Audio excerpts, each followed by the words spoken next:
Salut à tous, nous sommes mi-mai et je n'ai pas mis les pieds au jardin depuis le 17 mars 2020, le premier jour du confinement. Un mois et demi sans mon intervention. Le jardin n'a pas été laissé à l'abandon pour autant, les allées ont été tondues, du désherbage a été fait également et un léger arrosage régulier a été fait dans la serre. Alors évidemment le jardin que j'ai développé n'est pas un Éden où tout pousse de façon naturelle.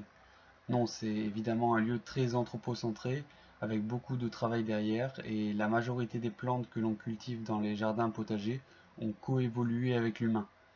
C'est-à-dire que nous ne pouvons pas nous passer d'elles et qu'elles ne peuvent pas non plus se passer de nous. Nous allons donc voir comment le jardin s'est débrouillé quasiment sans intervention. J'avais prévu au début du printemps de me servir des services rendus par ma serre et de cultiver une petite gamme de légumes précoces. Ce sont des cultures que l'on force à pousser dans des conditions climatiques qui ne sont pas les plus favorables pour elles. Pour ça, on modifie le climat grâce à des serres, des voiles de forçage et à la technique qui consiste de laisser le sol à nu pour qu'il se réchauffe plus vite. Au passage, certains utilisent même des bâches plastiques pour accélérer ce process. Du coup, ces interventions font que les plantes précoces de printemps ont davantage besoin de nous à cette période, pour ouvrir et fermer matin et soir la serre, pour poser les voiles de forçage et maintenir un sol exempt d'adventices.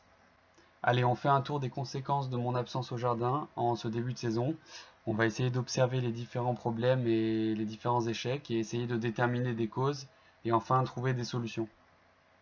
On commence avec la serre et une culture de choux chinois. Ici, le feuillage est troué.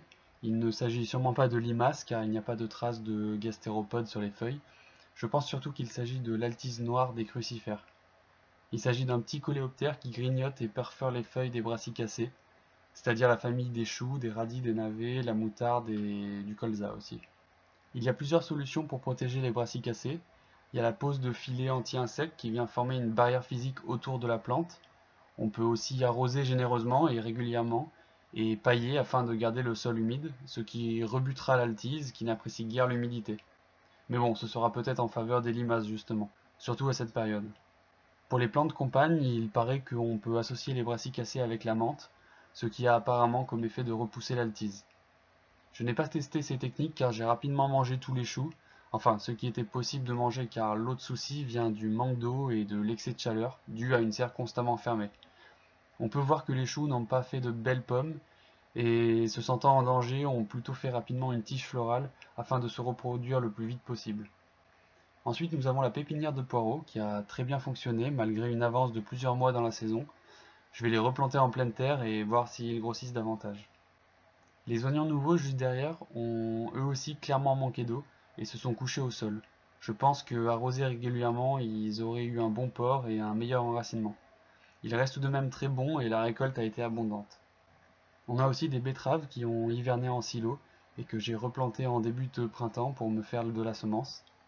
Juste derrière, on a des navets qui auraient dû être de petits navets primeurs délicieux, mais qui ont donné de très grandes feuilles et une minuscule racine.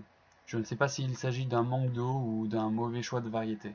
En extérieur, les mêmes choux chinois ont sûrement encore plus manqué d'eau. Ils n'ont pas spécialement subi d'attaques d'altise et de limaces, mais les choux sont tout petits et n'ont absolument pas paumé, et ont juste lancé une petite tige florale. Il faut bien se rappeler que sur mon territoire, nous avons eu un déficit hydrique important début avril, et que le jardin a été très peu arrosé à cette période. Nous avons ensuite une petite série de choux-fleurs qui ont eu un développement très lent. Leurs conditions de culture n'étaient pas optimales pour ce printemps. Le sol n'était peut-être pas réchauffé et il est resté couvert sous une épaisse couche de mulch de sciure très peu compostée. Eux aussi ont manqué d'eau et ont subi une colonie de pucerons.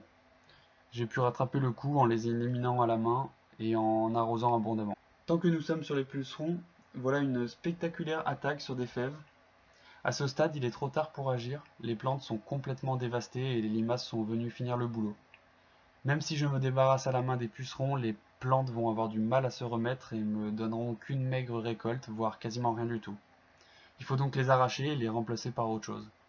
Je pense que la date de semis est à revoir, je l'ai réalisée fin février. Si je les sème à l'automne, elles auront déjà un développement important à la sortie de l'hiver et elles seront plus aptes à résister aux premières attaques de pucerons. La deuxième possibilité est de les semer plus tardivement, ce qui évidemment engendrera une récolte plus tardive. Mais de cette manière, au moment où elles se développeront, les auxiliaires comme les coccinelles seront déjà présentes sur le terrain et pourront intervenir pour réguler les attaques. Voici encore les conséquences du printemps sans pluie et sans arrosage, des bulbilles d'oignons qui sont mal enracinés avec des feuilles qui se couchent au sol. Au niveau du manque d'entretien général et du contrôle de l'enherbement sur mon terrain, voici mon bac de culture surélevé qui est totalement envahi par les planches de framboisier voisines. On finit ce dossier des échecs du printemps par la découverte dans mes semences d'une attaque de bruche dans mes haricots à rames. C'est apparemment quelque chose de très commun. Il s'agit d'un coléoptère d'origine sud-américaine qui a envahi l'Europe au début du XXe siècle.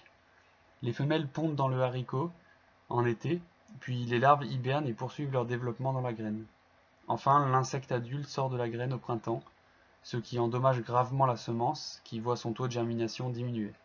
J'ai fait un test de germination sur une centaine de graines pour voir l'étendue des dégâts et si toute ma récolte est foutue. Ce qui me fascine, c'est de voir la résistance de ces insectes qui sont capables de vivre dans un bocal pendant des mois. Pour pallier au développement de la bruche, il aurait simplement fallu que je mette mes graines au congélateur quelques jours, juste après les avoir fait sécher.